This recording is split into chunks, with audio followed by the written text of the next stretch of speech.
Hello বন্ধুরা, আজকে একটা নতুন ভিডিও নিয়ে চলে এসেছি। আমরা আজকে শোল মাছ পাতায় করব।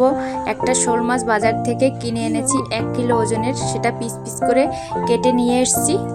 এবার আমি মশলা বেটে নেব। আদা, রসুন, জিরে, ধনে, শুকনো লঙ্কা, তোমরা চাইলে কাঁচা লঙ্কাও দিতে পারো। মশলা বাটা হয়ে গেছে। এবার একটা কলা পাতায় আমি সাদা তেল মাখিয়ে নেব। তোমরা চাইলে সর্ষের তেলও মাখিয়ে নিতে পারো। কলা পাতায় তেল মাখানো কমপ্লিট। এখানে আলু কুচি, পেঁয়াজ কুচি, এগুলো বাটা মশলা দিয়ে ভালো করে মেখে নেব। নুন, হলুদ, তেল দিয়ে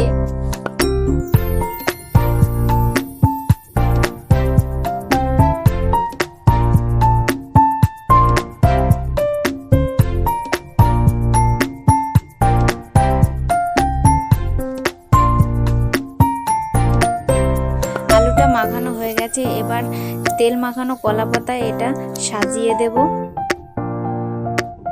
এবার মাছটাকে বাটা মশলা, হলুদ, নুন, তেল দিয়ে ভালো করে মাখিয়ে নেব।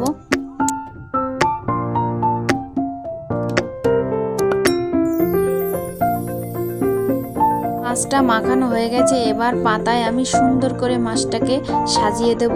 এবার দেখো মাছটা সাজানো হয়ে গেছে। আমি কড়াইতে মাছটাকে ভাজতে দিয়ে দিয়েছি উনুনের উপরে। মাছটা এক পিঠ ভাজা হয়ে গেছে, অন্য পিঠ আমি একটা থালার সাহায্যে নিয়ে পাতা দিয়ে উল্টে দেব।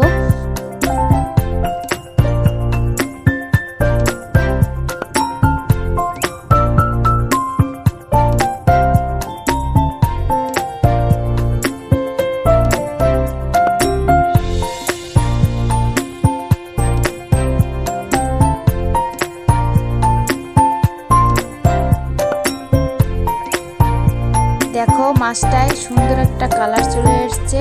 এবার আমি উপর দিয়ে একটু তেল দিয়ে দেব।